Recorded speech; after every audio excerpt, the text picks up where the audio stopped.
Welcome to Podcasting Smarter, the podcast for podcasters by podcasters. Podcasting Smarter is the official podcast from Podbean, featuring podcasting interviews, best practices, and helpful tips. We're here to give you the tools, resources, product updates, and news to help you get started podcasting and keep your podcast growing.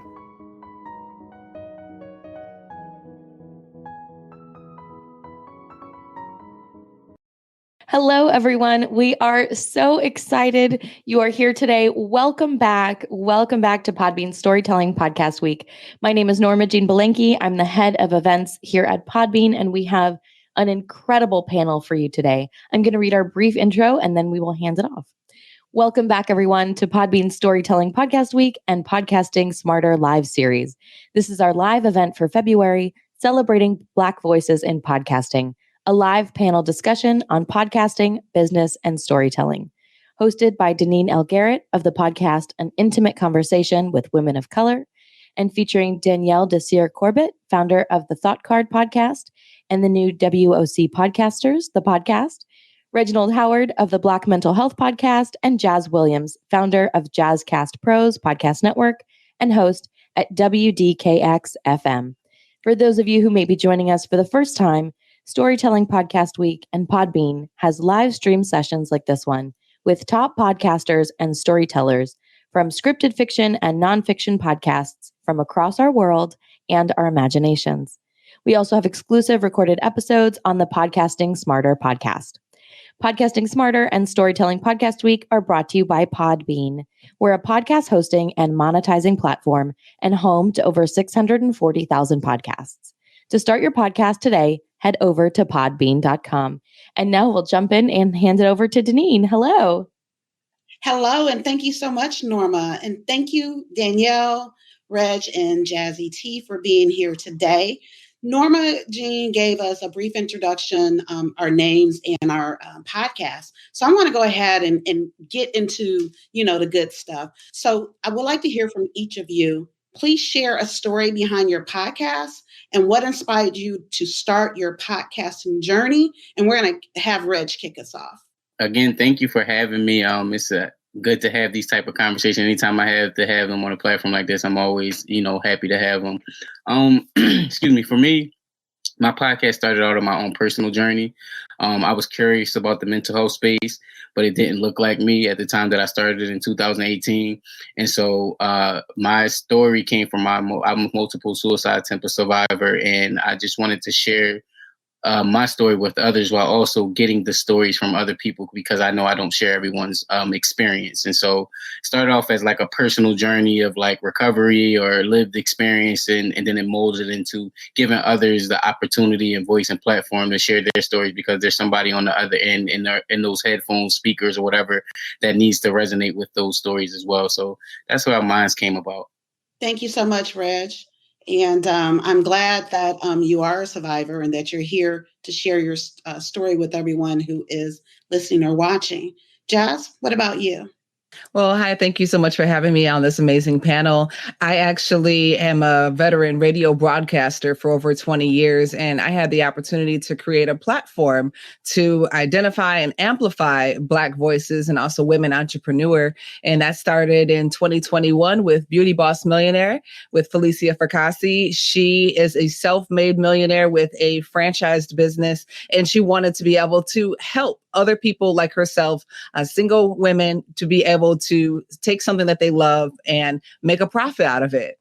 And so I just used my experience in radio production and broadcasting to coach her into being a great podcast host. And that just led to other opportunities to work with people such as Kelly Marie. She is the host of Healthy Illness podcast. She too is a survivor, and she lives with several mental health conditions. And she really uses her podcast as a platform to be able to tell people, hey, I made it, you can make it too. And those are just a couple of the people that I've been able to work with. And for me, I've always been a producer at heart. And even though I had the mic in front of me for so many years with podcasting, I just feel that this is a great opportunity to give other people and amplify their voices and give them that platform to do what I've been able to enjoy for over 20 years now. Yeah, and so I found out about Jazz that she's from the D. So for those that don't know, that's Detroit, and I still live here. So that was so exciting to find that out. So hey, Hey, what up, though? I know, right? What up, though? All right, Danielle. Yes. Hi, everyone. Super thrilled to be here and join this really important discussion that we're having today. I am a podcast marketing coach. I am also the host of the Thought Card podcast, an affordable luxury and personal finance podcast. I started podcasting in 2018, but before that, I've been blogging since 2015. So I've been in the content creation space for over 7 years now. And I started the podcast as a way for me to connect with other financially savvy travelers, which is what I call ourselves, my audience and my tribe, really to learn their stories. I actually was able to quit my job just from being able to get inspiration and tap the shoulders of so many people who had done it before. So it was a very inspiring tool for me to get there. And honestly, it just helped me to build my thought leadership and authority in my niche, in podcasting as well. It made me visible and for me to start to build these intimate relationships with people week after week after week with my content. So I say podcasting changed my life. It's allowing me to live this more freedom, location independent lifestyle. And I'm super excited for what else it brings along the journey. Yeah, and so I definitely want to just highlight Danielle because she happens to be my podcast coach, and I share that journey on my podcast. So I have a podcast, as Norma Jean mentioned, an intimate conversation with women of color. I kind of tweaked the name, so it's Women of Color, an intimate conversation. When you're searching for that, my story is I like to say from panel to podcast. So it started as a panel for a corporate event, and I decided in 2020 to level up, turn it into a podcast, and the rest is history, if you will.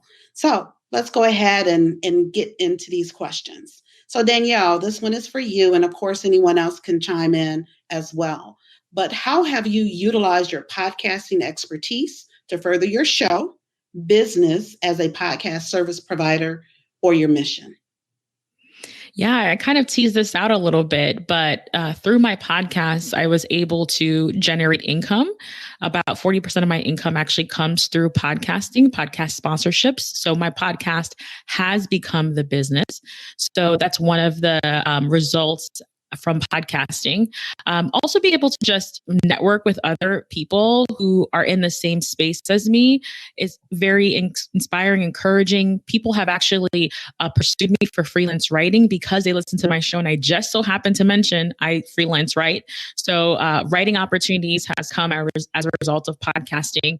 Also, creating Women of Color podcasters came from being entrenched in the podcasting industry, trying to understand and learn, helping folks and which spiraled into also coaching as well. So being able to take all of these skills that I've learned and developed on my personal show, now being able to help and teach more people how to do that. So again, a lot of opportunities has come through it.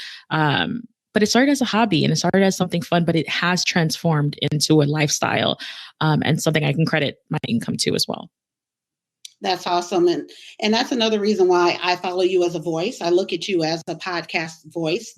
When I launched in 2020, of course, there was information overload and I didn't want to get overwhelmed. And so I came across you and I decided shutting everybody else down. I'm only going to listen to Danielle and whatever content she produces. And so here we are, 3 years later, and we're having a one-on-one relationship because you walk the talk, you demonstrated that you are definitely an expertise in this particular field. So I thank you for that. Jazz, I know you wanted to chime in on this as well. So when I was first approached in 2021 to produce the very first podcast, Beauty Boss Millionaire, honestly, I did not know much about podcasting at all. I wasn't even a podcast listener. I am a broadcaster. And so what I did is really just find the best people to, that have been doing it, that have been able to monetize. And then I compared that to my experience in broadcasting. So one of the podcasts that I really was listening to as I was getting to know this whole space is called Grow the Show. And Kevin and I actually met down at Podcast Movement and we started having this conversation. He's like, okay, you've been in broadcasting. You've been on the radio for 20 years. He's like, I've never been on the radio. He's like, but I realized that as podcasters, we do kind of look to broadcast as maybe what we should do in podcasting. And we ended up doing a whole episode about why you should not do that, because it is a different learning experience for the listener, right? So it's an intimate conversation rather than, a more broad, topic, broad listenership with broadcasting. And I'm not going to go through all the differences, but what I was able to do is take some of the best practices as far as like how you should speak, how you enunciate, how you address one person. This is one of the things that's similar in podcasting and broadcasting. You want to have your target audience avatar. You want to have that one person you can picture in your mind, instead of saying, y'all and you guys and this and that. You want to speak to that one person. And so I was able to grow, my knowledge in what makes a good podcaster, really, really get into studying why people are successful in podcasting and the editing and production skills, which I've employed my whole entire life. And I made that into a business. So with JazzCast Pros, we primarily focus on the post-production aspect of it. And my tagline is, just hit record and we'll take care of the rest. And so I find that removes a lot of barriers for people who want a podcast and have a message to get out there, but they don't know how to set up a RSS feed. They don't know how to edit. They don't know how to get themselves listed on Apple and Podbean and all the rest of the directories. And so since I've been able to really hone in on that expertise, that's something that I can offer. And it has turned into a business. I'm officially LLC for the past year now, and we're moving into getting minority women certified and to be able to open up those bigger contracts. That's awesome. Congratulations on your LLC and also getting into moving towards the certification. So Danielle, I know you wanted you're welcome. I know you wanted to chime in on this next question. And you've already kind of mentioned a couple of things that I'm sure you're proud of. One being turning your hobby into a business, and the other quitting your full-time job and doing this as full-time. What other achievements are you most proud of as a podcaster? I think at the end of the day, it's finding my voice. I mean, I love money. I love the income potential. If anyone follows me, I'm all about financial independence. And I wanted to say that answer, but I'm gonna move past that. But I've found my voice. This year in particular, the last 365 days in particular, I had a baby and I had to step back, and I wanted to step back from interviews. And this allowed me to really stand on my content. I said I wanted to start a podcast to be seen as a thought leader, but I was always relying on interviews and all of these collaborations, which is wonderful. And there's a time and place for that. But now I'm so dialed in on my interest.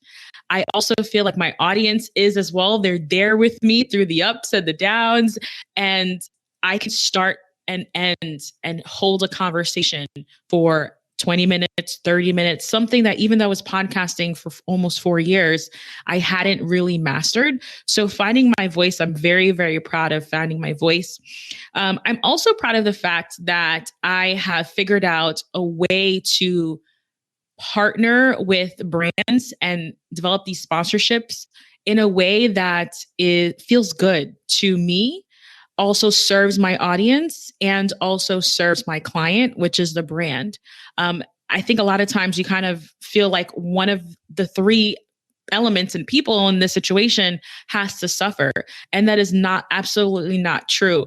But again, it's through finding my voice. Again, it's through trying and experimenting. I've been able to just feel more confident and take my show to new heights. So I appreciate that 1 year of space to experiment and try new things. And I think I'm a better podcaster and storyteller for it as a result. And you know what? It's all a journey, right?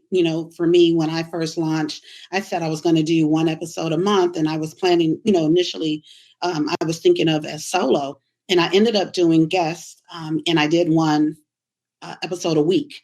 I was so proud of myself for that, right? And I did that for over 2 years.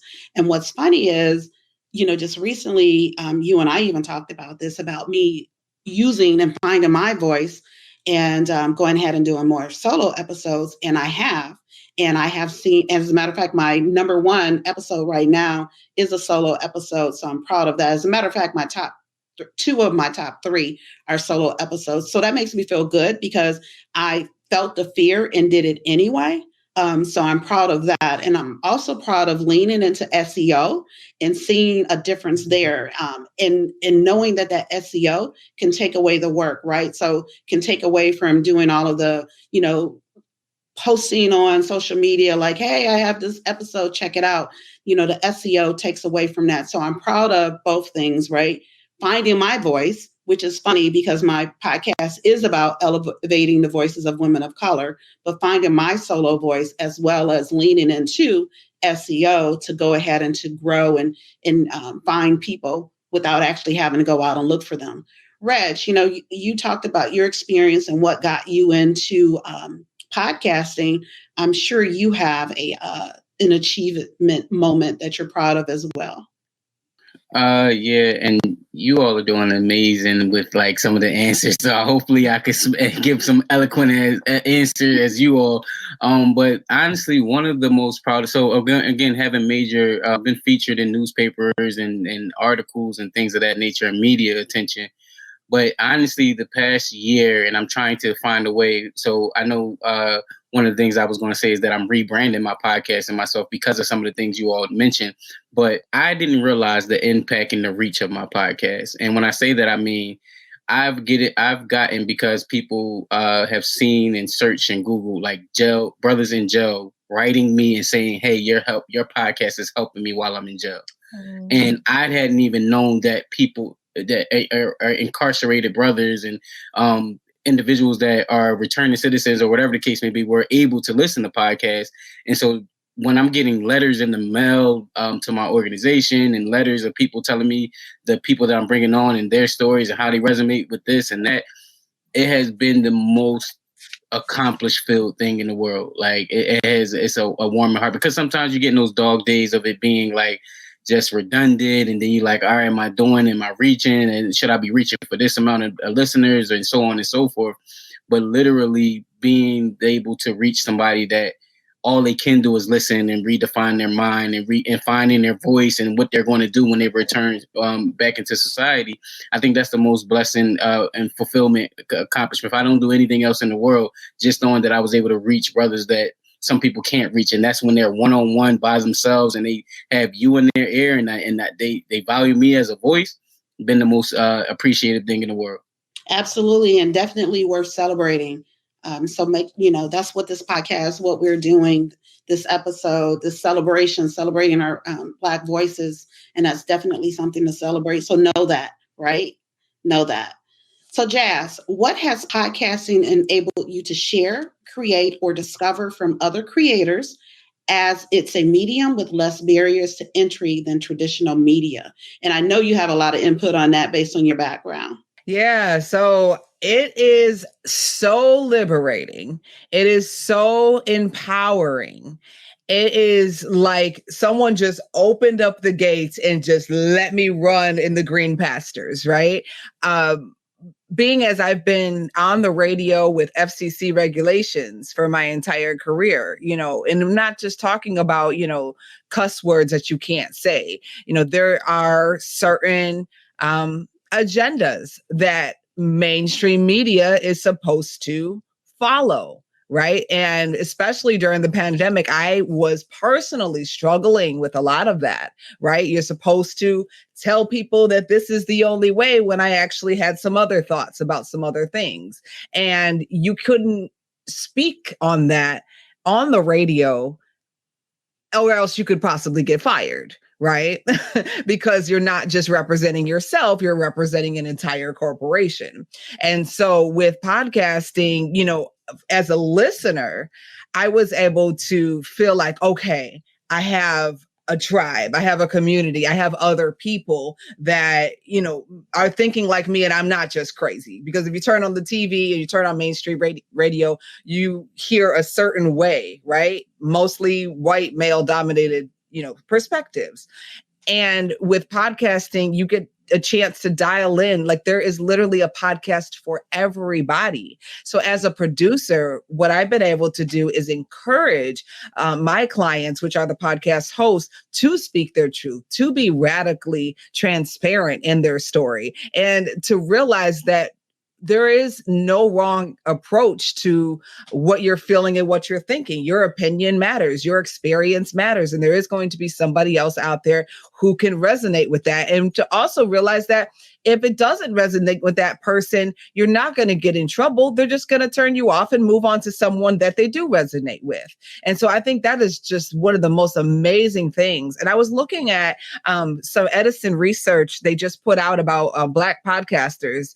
And one of the number one things that they were talking about, they said 46% of podcast listeners would prefer to listen to a Black host who offers a perspective that's not found on traditional media. And so for me, knowing such amazing human beings, that don't have a broadcast background, and being able to say, look, here is a platform, and I'm going to do everything I can to, get this message out there so that you can share your truth and be a different perspective. It just means the world to me. Yeah, that's great. And being, like you said, you don't have all those regulations. And I tell people, I'm like, a podcast is your opportunity to tell your story the way that you want, right? It's yours. You can do whatever you want with it. So, yeah. Big change, right? Yeah. A big transition for you. So, Reg, you've already talked about like a small community. And I want to kind of, get into this with you. And you mentioned men reaching out to you from prison. I'm sure you're hearing from other, men as well, other Black men. But what role have you found community plays in podcasting, both as a Black podcaster and creator, and within the industry as a whole? I guess it goes back to my fellow panelists that just spoke, Jazz, when just the regulations and all of those different things. Mind you, I haven't been in the broadcast industry, so I don't even know the regulations. So it's a ability to shape something and to have a community that you didn't know exist. And so before, and I know the internet has helped with that, but even with podcasts and having these certain type of conversations, people out there you don't feel alone with, and that there's somebody that kind of resonates you. But now podcasting allows for the ability to people to gravitate towards you. Your community comes to you now. You put out a message, and now your community gravitates to you, and you can have these conversations. They can refer back to episodes. They can refer back to, man, I was going through this in this situation, and now they can tell me something that I didn't even realize. And it is a really personal development part to that. But also sometimes, I guess, because we're spread out and we can talk about the Black history of like segregation and all those different things, we have now made the community a little bit more tighter as much as it being spread out. We all, before we got on here, talked about where we are located at. And now we are a little bit closer. And now I'm tuned into everything that y'all all have going on. I think community is such a great part. Y'all put me onto an event that I didn't even know about and I should have known about. But now the community, this world has brought us together more and more with podcasts, and I think it's going to continue to do the same because it, going back to the former question about it not having as much regulation as before.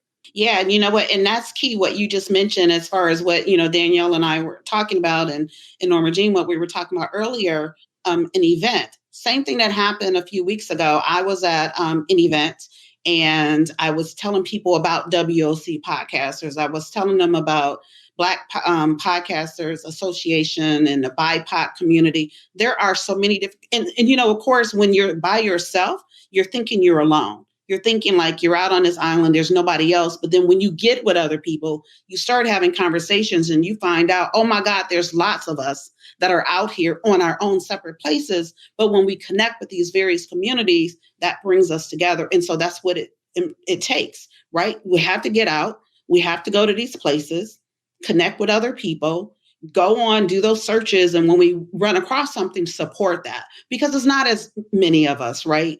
It's not as many of us out there as the majority. So when we do have one or two or three, we all need to support that, right? So that they can grow and get bigger. And then we have more and we create our own.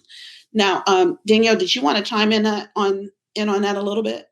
Sure. So as a founder of a community, I 100% attribute to my success to having folks cheering me on, being there to answer my questions, me being a resource to them. There is so much magic that happens when you're not operating in a silo. Being able to tap into resources, being able to tap into funding opportunities, knowing what you don't know, right? We don't know what we don't know, but being part of a community really does help to grow and develop you as a podcaster, because long are the days where podcasting is simply just you speaking into a microphone and that's it. That's over. Like, there's so much that's involved, from, producing and scripting and marketing and promotion and community building and monetization. There's so many aspects. And depending on what you're focusing on, it's easy to dial in when you have and are part of a community. And there are plenty of them out there. Absolutely. And so what we do when we talk about them is we're doing something that's called signal boosting. So I don't know if any of you are familiar with that. Reg, you might, because someone from your town, actually, I learned it from her. So I don't know if you know Amber Heights. So Amber used to work for the mayor a few years ago. And yes, great. Okay, so Amber was a part of, and I think this was the first time they created this, but she was part of the LGBTQ plus office. And I think it was a newly formed office. Amber is the reason that they added the black and the brown stripes to the rainbow flag for the LGBTQ plus community. She had that created for something that was going on in Philadelphia, and it went viral. And so, a lot of you, if you see that, you'll see that the flag now incorporates black and brown. And again, that's from Amber. But anyway, the event that I mentioned where I created the panel, it was an LGBTQ plus workplace event. And Amber was a speaker, and she talked about signal boosting. And basically what that is it's really co-signing what somebody else says. And it's kind of like 4 white spaces, right? Because our voices often are not heard. When we speak up, they don't necessarily hear us, right? So it takes someone else to say, oh, well, did you just hear what Danielle said? Or, I love what Jazz said, her perspective, Reg's perspective, et cetera, so that when that person is doing that, they're actually signal boosting. And that's what we need to do with this community, right? With the podcasting community, with the Black podcasting community, with the BIPOC, when we have opportunities that Podbean has given us, taking advantage of all of that and amplifying it, right? Making sure that people know, hey, this thing exists, listen to it, share it, support it. Right? So that we get more opportunities. And those opportunities are not just in February for Black History Month, right? That people are tapping and wanting to hear from us in May. They're wanting to hear from us in November, but it takes us to support one another to get there. So Jazz, as the podcasting industry is growing at an exponential pace, how would you like to see Black voices and perspectives uplifted and featured? Well, I think that question flows perfectly with your last statement. And what I was thinking is, you want to be able to amplify the voices or signal boosting. And for me, I felt the best way that I could be a help to other Black podcasters is to create the network. And I wanted to shout out to Podbean for having the opportunity to create a network page on Podbean. Not only does it help me to be able to organize, all of the shows, but it also has a feature where, let's say, for instance, Reg and Danielle, if you wanted to join the network, it's as simple as sharing your RSS with me. And then you will also appear on the same page. And so I think that, I'm doing it on my little small scale here. We're hoping to have 10 shows by the end of the year, but also I'm looking at Ebony Studios is a new division of Ebony Magazine, for instance. And I know that they're into audio content. That's one of their things. And so I'm making those relationships with Urban One, just launched a podcast network just a couple of days ago. And I think that it's important for us to link arms with other people that are in this space, Black podcasters, but also using that as a way to get even further. So now we can come in, if we're linked arms, myself and Deneen and Reggie and Danielle, and we're with Urban One, and then we all go up to Spotify and say, look, we need some real estate. on that main page. Or we link up with Norma Jean from Podbean and say, hey, this is how it's easier for our people to find our podcast if you list it in such a way. Or just doing something in the way of newsletters, because one of the hardest things to do is, other than word of mouth, if somebody physically will tell me about a particular podcast, it's hard for me to find the subject matter as well as a Black host. I can find the subject matter all day, but the Black host is usually somewhere down there. And you have to just keep scrolling until you try to find something. So I think discoverability, visibility, absolutely necessary. And as these numbers, become more mainstream, and it is a simple fact that Black podcast listeners are outpacing the general podcast population, advertisers have to pay attention to that, and industry executives as a whole have to pay attention to that. We're coming, our voices matter. And so go ahead and give us that little boost and let us get discovered. Jeez. Can I add to that? Yeah. For one, Jazz, I'm looking for a network because I've been doing this independent grind and I'm ready to find. So if we can connect in that way, I'm trying to look for a network for one. The second part is to kind of embellish on Jazz's point, and the only visual representation I have of that is when the overseas people, I'm trying to say this politically correct, when America was discovered, let's say that. And once you discover it, they were able to capture up the land and opportunity, or take the land and opportunity that was available to them. And so they have a 400-year head start. Podcasting is such a new industry. It's still new. It's relatively, fresh around here, but it's still new. And we need to be in those positions where we are the ones grabbing up the real estate, basically. And so what's happening with music, for example, is all the record labels are just buying the Spotify's, the Apples, and they got the investment. So it's the same industry, just shifting into another category. And so with podcasting now, like Jazz says, she's using her broadcast experience and coming into podcasting. But these people, or these industries that got the bigger budgets, the bigger networks, they're just going to buy, and we're just going to have the same thing of another industry with the same people and the same faces. And so luckily we got some individuals that are, already here shaping it. But I'm worried that industries that have bigger budgets and bigger influence and bigger networks and bigger connections is going to come do the same thing they did to industries before us. And then we'll get left out again in the next market. So I just wanted to add that space to it, because I know that it's this one that's plagues in the back of my mind. You know what? That's a very good point, Reg. And Jazz, did you have any response to that? Danielle, do you have any insight on, if or when that happens, how we still, stand alone, or how we survive it, and not even just survive, but how we thrive in that environment? I think it's really interesting to see over the last couple of years how you have these large corporations who were commissioning shows and buying networks and then closing down shop. Okay. And we have to think about, like, what's the reason why that they're not investing in certain different types of programs and things like that. But as an indie creator, I think like you mentioned, Reg, that there's just so much opportunity in podcasting, but it's a lot of work. It is a lot of work. And especially if you're a one-person show, thinking about sustainability is, I think, an issue that a lot of folks, especially in the Black and BIPOC communities, have to think about. There's expenses related to podcasting that we often don't talk about, but it's there. We all know it, right? It does cost something.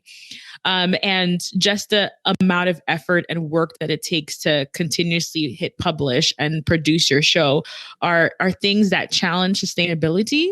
But Edison research coming out this year, they pretty much shared a little bit of a snippet. And I was like, yup. Everything they said in that report, I said, yeah, we've been on that. Like, we've been doing that. And I think as Black podcasters, we know the influence and the impact that we have. But having this in data form and being able to send the link off to a potential partner, like, hey, listen, here is why. There's data that stands behind the reason to invest in us, is really, really powerful. this is one of the things, and I'm going to get off my soapbox because I can get really excited about this, but data is one of the things I think is so important to turn the page. And I do see the lack of data for like spaces like women of color podcasters. Like there's no data around the listenership or podcasts in general, but let's use the data that we do have, right? This report that's coming out, how can we leverage it, amplify it, and make sure that podcasters are empowered and know just how powerful you are and how you're spearheading like an entire medium, which is so exciting. Okay, rant done.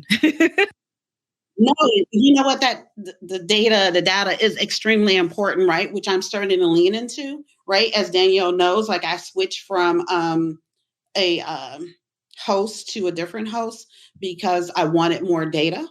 And it's blowing my mind again. It's the SEO and it's all of that I'm leaning into, and I know it's making a difference, but it's blowing my mind. And I was mentoring to people earlier today, to podcasters, and I happened to mention like, yeah, you know, my one podcast or one episode reached a certain number, and then I'm at this particular number versus the other podcast it took me 2+ years to get just a little bit further than where I am today in just 3 months.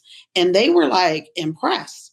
And me, I mean, I don't know if that's really a good number, like in comparison to someone else, but it's a good number for me when I look at, again, I was doing something for almost 3 years and I only had like 5,000 plays. Well, now with this new, it's been 3 months, under 3 months, and I'm already almost at 4,000. And so just seeing that is huge to me, right? And so leaning into the data, being able to go to someone, because folks always want numbers. Like a lot of people, they don't even understand numbers, but they just know it because that's what people want to ask for, right? So it is very important. And so I am starting to lean into that. So Jazz, what exciting plans and projects do you have in store for your podcast in the near future? Oh, so I'm using my affirmation words. I am building a production studio, which will also feature screening rooms. It will also have writers' lounges, a marketing division, right? So we can have graphic designers. And of course, we'll have editing bays. One of my the favorite attributes when I worked for a post-production house in California, it was formerly Craig Murray Productions. Now it's known as Motion. But one thing I took away, and I said I was going to make this a part of my own company, is just having a kitchen that's just full of snacks and food and smoothies and everything that you could possibly have. Because as an editor, you lose track of time, right? You can be sitting there for 18 hours and barely know it, right? So I just want my editors to be comfortable. And I want it to be a place where people are inspired, whether you're in the network or not. You'll have that community. And I'm building it in Detroit. Oh, yay! You know, I was going to say, girl, if you don't build this in Buffalo, because ain't nobody trying to come in. Old Buffalo. Nope. Well, I'm going to have Buffalo, Rochester people. We'll all be convening in Detroit. I want to have JazzCast conventions. So that's what I'm going. That's what I'm going to do. In the shorter term, as I already mentioned, just linking arms with some of these other studios and just continuing, on the pitch. I don't know if it's going to land me on Shark Tank, but I'm definitely going to start doing some major pitching, and I've already started to apply for some grants as well. That's awesome. And make sure we all stay connected, right? Because here, let us support one another. And that's Reg already mentioned he's going to reach out to you, but make sure that the four of us are, staying connected and just supporting what one another is doing. And when you do build that studio here in the D, please have sweet Maui onion chips. Okay. Write that down. I love those chips. And the only place that I've been finding them lately is at the airport. So when I go to the airport, I go into one of the stores and I get so excited when I see the chips and I'm like, oh my God, they don't really care, but I'm excited. That's how I am with Faygo. Like here, you're hard pressed to find a red pop. So when I come home, I'm like, give me the rock and rye, give me all of this stuff. Like, pop is not good for you, but just the simple fact that it's available in Detroit and it's not available here just makes me want it, Yeah, and so Reg, because I'm sure you might be kind of confused right now by her saying pop, and I'm saying this from experience I had in Philadelphia. She's talking about Coke, Pepsi. It's red. Okay. Okay. But I got family in New York and family in Detroit. So I kind of gathered from that. Soda pop. Yeah, I had an experience. I went into a store in Philadelphia and I asked for, where's the section for pop? It was like a market or whatever. I don't know why they didn't have drinks. And I said, hey, where's the pop? So they sent me next door. And I think I said can pop or whatever. They sent me next door. And then I said, no, Pepsi. I had to be specific about what I wanted. So yeah. Get a soda. Yeah. Wow. No. Okay, Reg. What podcasts do you listen to that bring joy and inspiration to your life? It's a lot. I've been a fan again from podcasts from 2017 that inspired me to start in 2018. So I've been listening to a bunch. And so it changed over the years. So it started off as like, so I started and got my inspiration from Pat Flynn and the Smart Passive Income podcast. Then it went to like a Joe Budden podcast. Then it went to Eric Thomas's Secret to Success. And now I'm on, I think his name is not Jay Shetty. He's very popular with, I think he's from India, but he's in the personal development space and he's one of the most popular ones.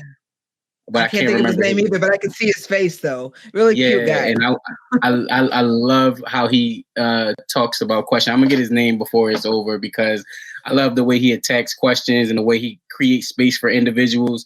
Oh, and Joe Rogan podcast. That was another one. I love Joe Rogan podcast. That he actually inspired me to rebrand my podcast and think more deeply about how I'm talking and having certain conversations. So there's a few of them that I listen to. I'm a podcast connoisseur. Okay. So for me, my three favorite podcasters and listening to them, they were my inspiration to get started as well. But Minda Harts, Simone Morris, who's also in Connecticut, by the way, Danielle, and Stephen A. Hart. And I'm, happy and blessed to say I've had all three on my show. Even though it's, conversations with women, I've had a few men on, right? And so happy to have them on, right? Again, that whole with the community, I look at them as like family. And so I was very happy and proud to have them on. And so I get inspiration from that. I'll also say I get inspiration, and it's not necessarily a podcast, but anything Issa Rae. So anytime Issa Rae is on at an event somewhere speaking about her journey, I am so inspired and motivated. She is such a game changer. She has changed the game in her industry. So what the things that we're talking about, the things that we're wanting to build, what Jazz is going to build, it's all possible. And it's more possible now than definitely before. So yeah, Reg, those big names might be going and buying up some things, but we're resilient, right? We're resilient and we're here to stay and we can get it done. We just need to come together, right?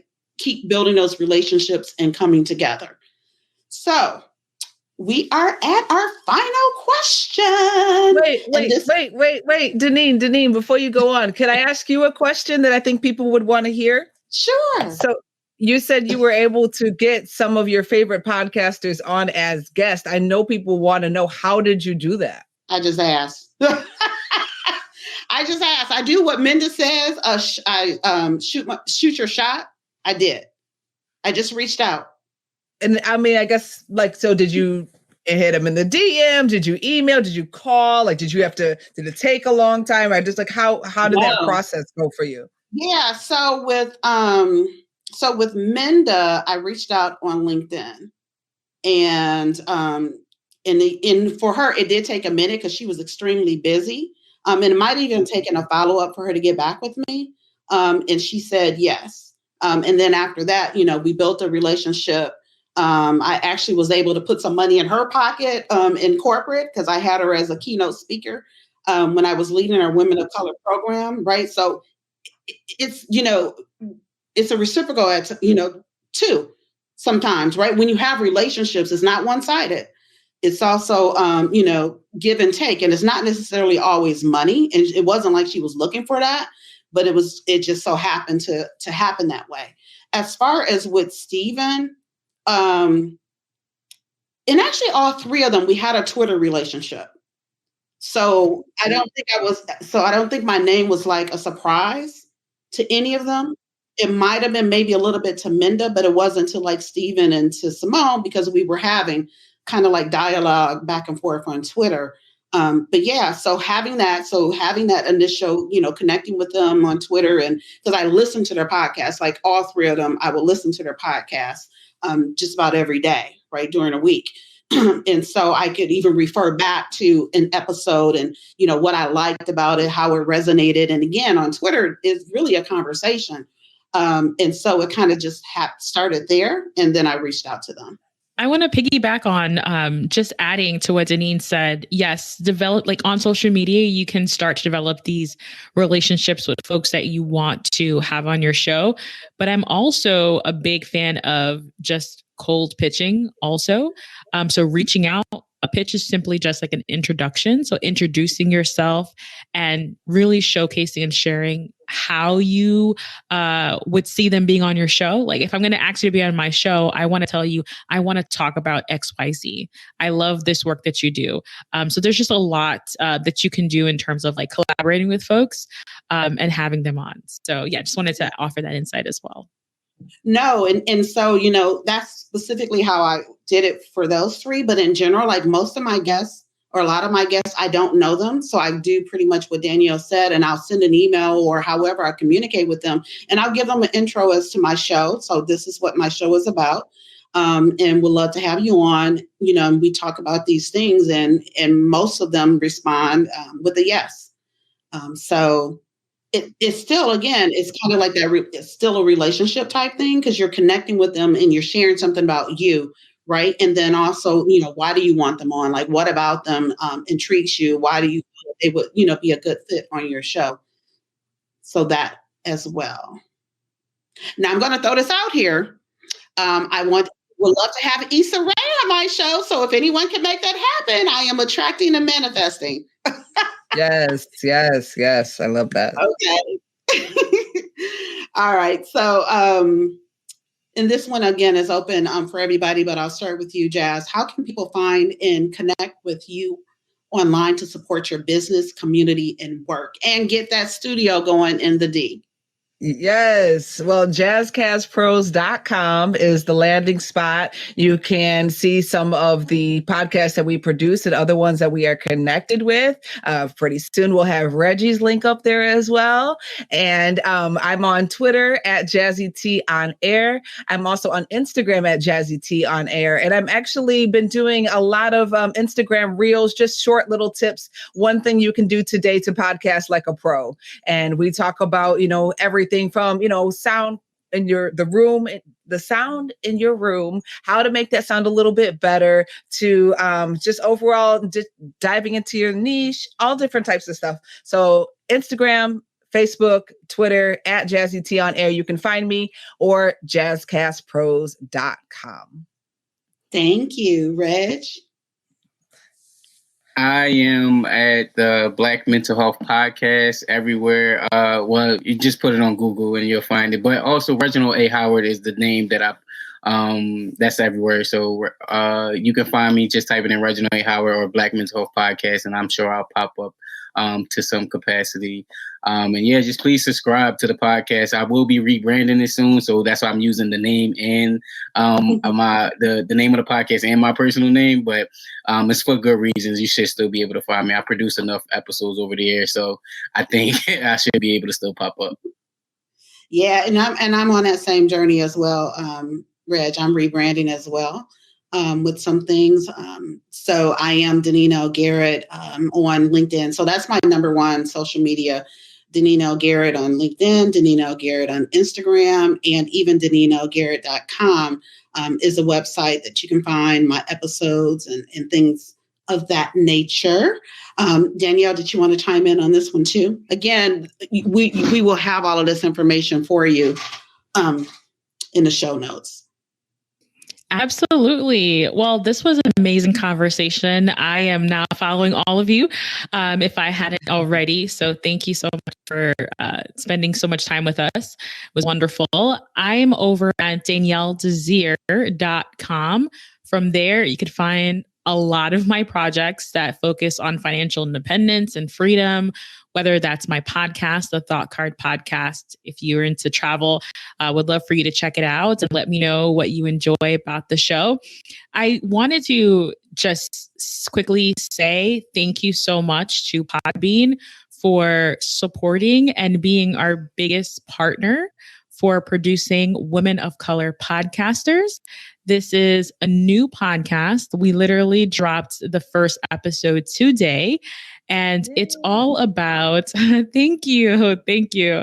It's all about really acknowledging the accomplishments and the achievements of women of color within the podcasting industry, because we do not get to hear their successes, their journeys enough. And I do personally, because I'm deep in the trenches within the four walls of my safe community. But outside of that, we really, really, really want to make sure that people know, whether that's someone who's a podcast coach, someone who's infusing coloring and podcasting at the same time, whether that's a bilingual podcaster, a podcast producer. There's just so many influential, visionary women of color in the podcasting space doing amazing things. And we're just so grateful for Podbean saying, yes, I want to support this, and being 100% in step with us. So thank you, Podbean, for all of your support. Yeah, so that's all for me now. So they say that podcasting is like tattoos. So if you have one, you might have multiple. So just saying, just saying. I just wanted to thank Danielle as well. I finally realized where I saw you. You were doing a talk about your show notes and how you turned it into like a blog. And that was like a game changer for me, because you were just thinking of show notes as a description only and not as a standalone web page for SEO and for Google. So I just wanted to thank you on behalf of all of my clients, because we all do it now. Excellent. So happy to hear that. Small world, right? Small world. Yeah. Well, yeah, she was like, is Danielle also from Detroit? I'm like, no, she's not. I was like, I know her. Yeah. But wait, you know what, Jazz? So here's what's funny about what you just said. So Danielle was showing me that. And I was like, can you show me the version without the blog? However, I do plan on following in that as well, right? So Danielle, just know that at some point we're going to have a conversation. I do want to move in that direction as well. So yes. And again, Reg, this is what this community is about, right? Learning, connecting with people and leveling up and doing it at your own pace, right? Because you got to do it at your own pace. You have to do it when you're ready. And so like now I'm like ready for all the things. And so I'm, soaking it up and I'm loving it. So thank you. And thank you, Podbean, for celebrating our Black voices. Thank you all so much. This was just such an incredible conversation. When my face pops up, it's like, okay, time to read the outro. It's just been such a rich conversation with resources and best practices for podcasters, with community. I think everybody who has joined, whether you're watching live or you're watching the replay, is just so inspired by all of you here today. So thank you all so much for joining us. This was just incredible. I'm going to read our brief outro and then we will wrap it up today. So thank you everyone for joining us for this live stream, our February live event, Celebrating Black Voices in Podcasting, a live panel discussion on podcasting, business, and storytelling, hosted by Deneen L. Garrett of the podcast Women of Color, An Intimate Conversation, and featuring Danielle Desir Corbett, founder of the Thought Card Podcast and the new WOC Podcasters, the podcast, Reginald Howard of the Black Mental Health Podcast, and Jazz Williams, founder of Jazzcast Pros Podcast Network and host at WDKX FM. For those of you who may be joining us for the first time or who joined late, Storytelling Podcast Week and Podbean's Podcasting Smarter has live stream sessions just like this one with top podcasters from scripted fiction and nonfiction podcasts from across our world and our imaginations. We also have exclusive recorded episodes on the Podcasting Smarter podcast. If you joined late or want to have another listen to these amazing podcasters, you can replay this live stream on Podbean's YouTube channel and the Podcasting Smarter podcast. We are brought to you by Podbean. We're a podcast hosting and monetizing platform and home to over 640,000 podcasts. To start your podcast, head over to podbean.com today. Thank you for joining us and stay tuned for our next live panel from Podbean and Storytelling Podcast Week. Thanks so much, everybody. Bye. Thanks for joining us for this replay of our live event episode. If you have any questions about podcasting and want to get in touch with the Podbean team, reach out to us at podcastingsmarter@podbean.com. Happy podcasting.